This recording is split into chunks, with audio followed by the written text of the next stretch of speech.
Hello everyone, welcome to our channel current un affairs. तो आज हम 16 अप्रैल के करंट अफेयर डिस्कस करेंगे और उससे पहले कल के करंट अफेयर का क्विक रिवीजन लेंगे। तो कल का पहला क्वेश्चन था, हाल ही में किसे अमेरिकन राष्ट्रपति के द्वारा वॉलेंटियर अवार्ड 2024 से सम्मानित किया गया? तो आंसर है इसका आचार्य लोकेश मुनि। आचार्य लोकेश मुनि बहुत बड़े मोंक हैं जैन धर्म के। अभी थोड़े दिन पहले इनको जैन ग्लोबल पीस एम्बेसडर का अवार्ड भी दिया गया था। किनके द्वारा?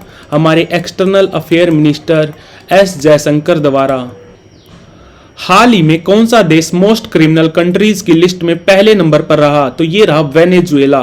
वेनेजुएला कंट्री साउथ अमेरिका में पड़ता है और कैपिटल है इसकी काराकस। और इस लिस्ट में पहले नंबर पे रहा वेनेजुएला, दूसरे पे रहा पपुआ नौ गिनी और तीसरे पे रहा अफगानिस्तान। अफगानिस्तान पड़ता है एशिया में। पपुआ नौ गिनी ये पड़ता है ओशियाना महाद्वीप में। हाल ही में किस राज्य की गोंड पेंटिंग को जीआई टैग मिला? तो आंसर इसका मध्य प्रदेश, जहां पर सीएम है डॉक्टर मोहन यादव और राज्यपाल है मंगू भाई पटेल। हाल ही में किस कंट्री ने अंगारा A5 रॉकेट का सफल परीक्षण किया? तो ये किया रूस ने। और रूस से आपको क्या याद रखना है? एक तो इस साल ब्रिक्स की मीटिंग होगी, ब्रिक्स 2024 की मीटिंग होगी रूस में, रूस के कजान शहर में। रूस की कैपिटल क्या है? कैपिटल है मॉस्को। यहाँ पर करेंसी चलती है रूबल और राष्ट्रपति हैं व्लादिमीर पुतिन। हाल ही में अडानी ग्रुप ने दुनिया का सबसे बड़ा नवीकरणीय ऊर्जा पार्क कहां पर बनाया? तो ये बनाया गुजरात में। गुजरात के अभी सीएम कौन है? तो वो है भूपेंद्र भाई पटेल। पार्टी है इनकी बीजेपी, भारतीय जनता पार्टी। और यहाँ पर राज्यपाल है आचार्य देवव्रत। हाल ही में डिजिटल सेवाओं के निर्यात में किस कंट्री ने चीन को पीछे छोड़ा? तो आंसर है इसका भारत। हाल ही में भारत और किस कंट्री के बीच में डस्टलिक युद्ध अभ्यास शुरू होगा? तो ये होगा भारत और उज्बेकिस्तान के बीच में। कहां पर? उज्बेकिस्तान में एक जिला है तरमेज, यहां पर होगा। और डस्टलिक युद्ध अभ्यास का ये 5वां संस्करण होगा, ये इसका 5वां एडिशन होगा। और बात करें अगर उज्बेकिस्तान की, तो कैपिटल क्या है इसकी? कैपिटल है ताशकंद। हाल ही में जारी QS यूनिवर्सिटी रैंकिंग में कौन सी भारत की यूनिवर्सिटी टॉप पर रही? तो ये रही JNU, यानी कि जवाहरलाल नेहरू यूनिवर्सिटी। कहाँ पर है ये है दिल्ली में। ये कब बनी थी? ये बनी थी सन 1969 में। सन 1969 में ही बना था इसरो। हाल ही में आई रिपोर्ट के अनुसार हेपेटाइटिस के मामले सबसे ज्यादा किस कंट्री में देखे गए? तो हेपेटाइटिस के सबसे ज्यादा मामले आए हैं चीन से और दूसरे नंबर पर है भारत, यानी कि इंडिया। और ये रिपोर्ट किसने जारी की? तो ये की WHO ने, वर्ल्ड हेल्थ ऑर्गेनाइजेशन ने, जो बना था 7 अप्रैल 1948 को। हेडक्वार्टर इसका जेनेवा में। और अभी इसके हेड कौन है? तो वो है टेड्रोस गैब्रियासिस। इनका संबंध है इथोपिया से। तो बढ़ते हैं आज की वीडियो की तरफ। आज का पहला क्वेश्चन है, हाल ही में डाक विभाग यानी कि डिपार्टमेंट ऑफ पोस्ट, इसके नए सचिव यानी कि सेक्रेटरी कौन बने? तो ये बनी है वंदिता कोल। और डिपार्टमेंट ऑफ पोस्ट, ये डिपार्टमेंट कब बना था? ये बना था 1 अक्टूबर 1854 को।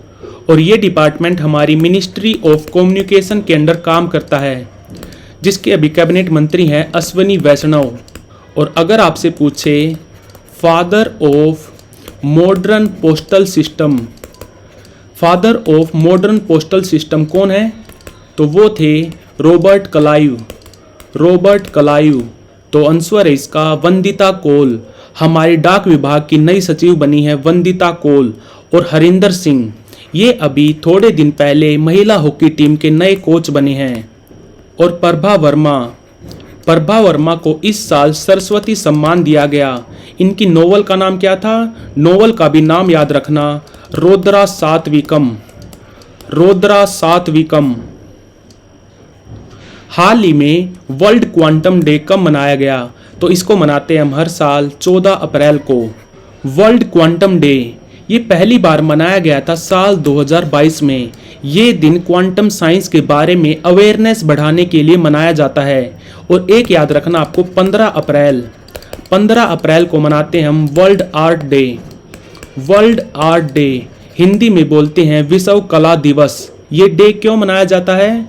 क्योंकि इस दिन मोनालिसा के जो पेंटर थे, मोनालिसा पेंटिंग के जो पेंटर थे जिनका नाम था Leonardo da Vinci, Leonardo da Vinci, इनका जन्मदिन होता है 15 अप्रैल को। लियोनार्डो डा विंची एक पेंटर ही नहीं, एक पॉलीमैथ थे।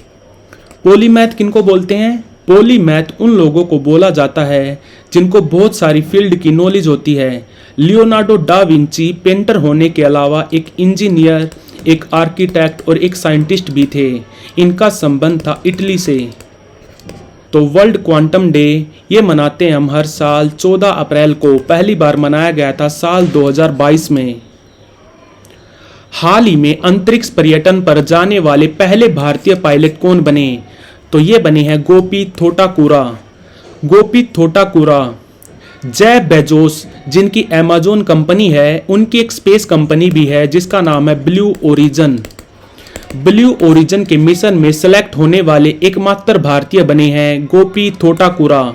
और इनके मिशन का नाम क्या है? इनके मिशन का नाम है NS-25 यानी कि New Shepard. New Shepard. NS-25 में टोटल 6 क्रू मेंबर जाएंगे। टोटल 6 क्रू मेंबर जाएंगे। इनमें से एक भारतीय हैं जिनका नाम है गोपी थोटाकुरा। न्यू शेपर्ड मिशन का भी नाम याद रखना NS-25। हाल ही में किस कंट्री में पोहेला बैसाख त्योहार मनाया गया? तो इसको मनाते हैं बांग्लादेश के लोग। तो आंसर है इसका बांग्लादेश। जैसे हमारा हिंदू कैलेंडर होता है वैसे ही बंगाली कैलेंडर होता है। बंगाली कैलेंडर का पहला दिन होता है पोहेला बैसाख। ये त्यौहार केवल बांग्लादेश में ही नहीं, ये भारत में भी मनाया जाता है। बांग्लादेश में ये मनाया जाता है 14 अप्रैल को और भारत के पश्चिम बंगाल में मनाया जाता है ये 15 अप्रैल को। ये भी याद रखना। पोहेला बैसाख के अलावा बांग्लादेश में और भी त्यौहार मनाए जाते हैं। 2 तरह की तो ईद ही मनाई जाती हैं, ईद अल फितर, ईद अल अधा, और दुर्गा पूजा भी मनाई जाती है और बुद्ध पूर्णिमा भी मनाई जाती है। ये भी याद रखना। तो आंसर है इसका बांग्लादेश। हाल ही में किसे CBI के संयुक्त निदेशक के रूप में नियुक्त किया गया? तो आंसर है इसका Anurag Kumar. CBI central bureau of investigation. और ये बना था 1 अप्रैल 1963 को। और ये कौन से मंत्रालय के अंदर काम करता है? ये करता हमारी ministry of public grievance, personnel और पेंशन मंत्रालय के अंदर। और इससे मिलता जुलता एक और डिपार्टमेंट है IB इंटेलिजेंस ब्यूरो। ये कब बना था? ये बना था 1887 में और अभी इसके डायरेक्टर हैं तपन डेका। और CBI के डायरेक्टर कौन है? तो वो है परवीन सूद। परवीन सूद। तो आंसर है इसका अनुराग कुमार। हाल ही में किसने नेपाल में UPI को बढ़ावा देने के लिए किसने ई-सेवा और HAN पोखरा के साथ साझेदारी की? तो ये की फोनपे कंपनी ने। ये कंपनी बनी थी सन 2015 में, हेडक्वार्टर इसका बेंगलुरु में। और अभी इसके CEO कौन है? तो वो हैं Sameer Nigam. One of the founder रह चुके हैं समीर निगम फोनपे कंपनी के। UPI यूनिक पेमेंट इंटरफेस, ये कंपनी बनी थी सन 2016 में। इसको बनाया था NPCI ने, national payment corporation of India ने। ये कंपनी बनी थी सन 2008 में। और बात करें अगर नेपाल की, तो नेपाल के अभी प्रेसिडेंट कौन है? तो प्रेसिडेंट हैं रामचंद्र पौडेल। और PM कौन है? तो वो हैं पुष्पा कमल दहल। और यहाँ पर मुद्रा चलती है नेपाली रुपया। नेपाली रुपया। तो आंसर है इसका फोन पे। हाल ही में भारत सरकार ने किस कंट्री को 35 एम्बुलेंस और 66 स्कूल बस उपहार के रूप में भेंट की? तो ये की नेपाल को। और नेपाल से आपको याद रखना है, नेपाल आने वाले 10 साल में भारत को 10,000 मेगावाट बिजली भी निर्यात करेगा। और नेपाल में एक समुदाय है तमांग समुदाय। तमांग समुदाय ने अभी थोड़े दिन पहले सोनम लहसर मनाया था। तमांग समुदाय सोनम लहसर को नए साल के रूप में मनाता है। और समलैंगिक विवाह यानी कि सेम सेक्स मैरिज को रजिस्टर करने वाला एकमात्र दक्षिण एशियाई कंट्री है नेपाल। ये भी याद रखना। तो आंसर है इसका नेपाल। हाल ही में आईएमएफ की नई एमडी कौन बनी? International monetary fund. आईएमएफ ये कब बना था? ये बना था 27 दिसंबर 1945 को। हेडक्वार्टर इसका वॉशिंगटन डीसी में। वॉशिंगटन डीसी कैपिटल है अमेरिका की। तो आईएमएफ की दोबारा से एमडी बनी है Kristalina Georgieva. Kristalina Georgieva IMF की एमडी के रूप में दूसरी टर्म स्टार्ट करेंगी आने वाले 5 साल के लिए। और आईएमएफ की डिप्टी एमडी कौन है? डिप्टी एमडी है भारतीय मूल की गीता गोपीनाथ। तो आंसर है इसका क्रिस्टलिना जॉर्जिवा। और आईएमएफ के अभी चीफ इकोनॉमिस्ट कौन है? तो वो हैं Pierre Olivier Gourinchas. Pierre Olivier गोरीनाचिस।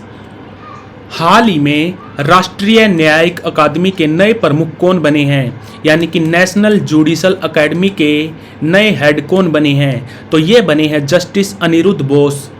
Justice Aniruddha Bose. और नेशनल जुडिशल अकेडमी ये कब बनी थी? ये बनी थी सन 1993 में। और ये कहाँ पर है? ये है भोपाल में। भोपाल कैपिटल ऑफ मध्य प्रदेश में। और इसके चेयरपर्सन कौन होते हैं? तो वो होते हैं हमारे CJI chief justice of India, जो अभी हैं DY चंद्रचूड़। DY चंद्रचूड़ ये हमारे 50वें CJI हैं, ये भी याद रखना। तो आंसर है इसका अनिरुद्ध बोस। तो like, share, subscribe. Thank you for watching current un affairs.